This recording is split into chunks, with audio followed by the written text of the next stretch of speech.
దేవుని నామానికి స్తోత్రం. హల్లెలూయా. ప్రభునేసు క్రీస్తు నామంలో అందరికీ కూడా మరొకసారి నా హృదయపూర్వక వందనాలు. రోమపత్రికని మనం ధ్యానిస్తూ ఉన్నాం.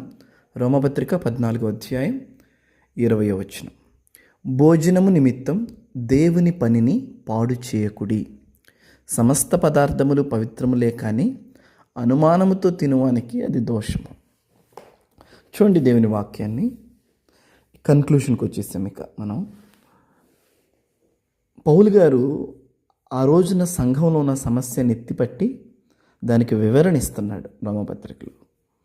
ఒకవేళ పౌలు గనక ఇప్పటి కాలంలో ఉన్నట్లయితే ఇప్పుడు ఏమని రాసేవాడు? ఆ రోజున భోజనం అనే ఒక కాన్సెప్ట్ మాత్రమే వారికి ఒక సమస్యగా ఉంది. ఈ రోజునేంటి? ప్రతి వ్యక్తికి ప్రతిదీ ప్రాబ్లమే. ఒకరు పరిశుద్ధాత్మ ఉన్నారంటారు, పరిశుద్ధాత్మ ఉన్నాడు కానీ ఫలములు లేవంటారు, పరిశుద్ధాత్మ ఉన్నారు కానీ వరాలు లేవంటారు, అసలు ఏమీ లేవని ఒకరు అంటారు,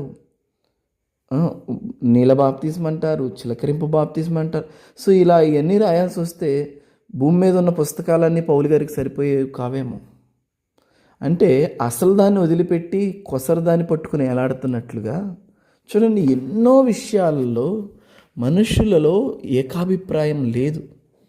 ఇవంతా ఎందుకయ్యా అంటే దేవుని వాక్యపు ప్రత్యక్షతని మనం సంపూర్తిగా ఎరగకే. ఎందుకంటే దేవుడు బయలుపరిస్తేనే అది మనకు అర్థమవుతుంది తప్ప మనకై మనం సొంత జ్ఞానంతో దాన్ని అర్థం చేసుకుంటే అది ఎప్పటికీ అర్థం కాదు. ఈవెన్ ఇదైనా కూడా ఇప్పుడు చూడండి, ఇక్కడ ఏమంటున్నాడు పౌలు గారు? భోజనము నిమిత్తం దేవుని పనిని పాడు చేయకూడదు. ఒకడేమో నాన్ వెజ్ తినాలనుకుంటున్నాడు, ఒకడేమో తినకూడదు అంటున్నాడు. ఇప్పుడు ఆఫ్టర్ ఆల్ ఒక భోజనం కోసం నీ సహోదరుల మధ్య నువ్వు అసఖ్యతను పెంచుకొని నువ్వు దేవుని పనిని పాడు చేయబాకు అని బతినాడుకుంటున్నాడు కదా. అంటే భోజనం కంటే దేవుని పని గొప్పది కదా, అవునా కదా అండి? అల్పమైన ఈ తర్కాలు, వితర్కములను మనం ఎప్పుడు కూడా దాన్ని ఎంకరేజ్ చేయకూడదు. అటువంటి వాటి జోలికి మనం వెళ్ళకూడదు. యాక్చువల్గా ఇప్పటి యవనస్థ తరం ఇప్పుడు ఉన్నారు కదా యవనస్తులు, యాక్చువల్గా ఈ కొత్త కొత్త బోధలు ఎప్పుడైతే మనం ఆన్లైన్లో యూట్యూబ్లో మనం చూస్తూ ఉన్నారో, ఈ యవనస్తులు ఎస్పెషల్లీ యవనస్తులు అనమాట, నడి వయసు కలిగిన వాళ్ళందరూ కూడా సరే అని చెప్పేసి ఒకసారి విని వదిలేస్తున్నారు. కానీ యవనస్తులు ఏం చేస్తున్నారంటే ఈ కొత్త బోధలకి అట్రాక్ట్ అయిపోయి దేవుని పనికి మిస్ అయిపోతున్నారు. కోర్స్ నిజమే. ఎందుకంటే నేను ఎరిగిన కొంతమంది యవనస్తులు చక్కగా దేవుని పరిచర్లో దైవదాసునికి మరి సహకరిస్తూ ఉండే కొంతమంది యవనస్తులను నేను ఎరుగుతున్నాను. అయితే ఈ మధ్య కాలంలో కొత్త బోధలు వచ్చాయి. ఆ బోధలకు వారు ఆకర్షితులైపోయారు, అసలు పనిని మిస్ అయిపోయారు. తర్కాలు మొదలు పెడతా ఉన్నారు. కయీన్ ఎవరు, ఆదాం ఎవరు, అదేంటి ఇదేంటి, జీవగ్రంథం ఏంటి, ఆ గ్రంథం ఏంటి అని నన్నే క్వశ్చన్ చేస్తూ ఒకరోజు మాట్లాడుతూ ఉన్నారు. అప్పుడు నేను ఒక సమాధానం చెప్పాను. ఎందుకంటే తిమోతి పత్రికలో అసలు ఎంతో స్పష్టంగా ఒక మాటని దేవుడు అక్కడ రాయిస్తాడు. తీతు పత్రికలో చూద్దామండి, ఎందుకంటే అక్కడ ఇంకా స్పష్టంగా ఉంది. ఏమని ఉంటుందంటే వితర్కములకు, చూడండి తీతు పత్రిక 3వ అధ్యాయము 9వ వచనం. అవివేక తర్కములను, వంశావళులను, కలహములను, ధర్మశాస్త్రమును గూర్చిన వివాదములను, నిష్ప్రయోజనమును, వ్యర్థమునై ఉన్నవి కనుక వాటికి దూరంగా ఉండు. ఈ మాట చెప్పేశా. నేను ఒక సిద్ధాంతాన్ని నమ్మా. తండ్రి నా కోసం కుమారుని పంపించాడు, నన్ను విడిచిపెట్టు ఆయనకి ఇష్టం లేక పరిశుద్ధాత్మ దేవుని భూమి మీదకి ఇచ్చాడు నాకు.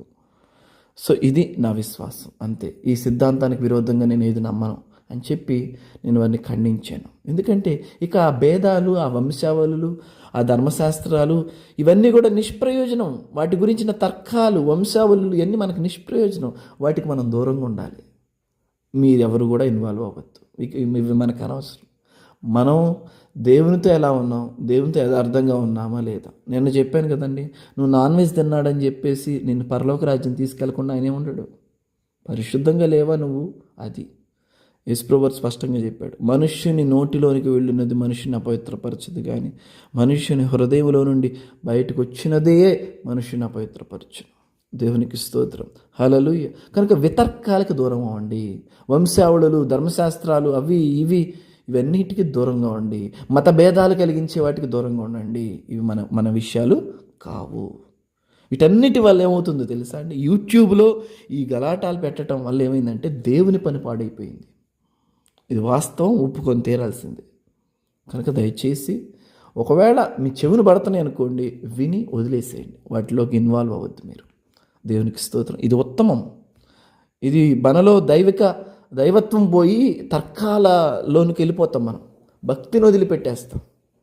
థియాలజీ చదివినాడు, అలాగే తర్కాల్లోకి వెళ్ళినాడు, ఎక్కువగా దేవునికి ఎడమైపోతాడు. ఆత్మీయతలో ఉంటాడు కానీ ఎడమైపోతాడు. తప్పుగా అనుకోవద్దు. ఎందుకంటే జ్ఞానం ఎక్కువైపోతున్న కొద్దీ మనుషుల్లో వితర్కాలు పెరిగిపోతాయండి. అది మంచిది కాదు. సో మనకు మట్టుకు మనం భక్తిని కలిగి ఉందాం. మన మట్టుకు మనం ఏంటో తెలుసుకుందాం, అంతే. మనం ఇన్వాల్వ్ కాకూడదు. ఆమేన్. హల్లెలూయా. దేవుడి మాటలు మన వినికిల్లో దీవించును గాక.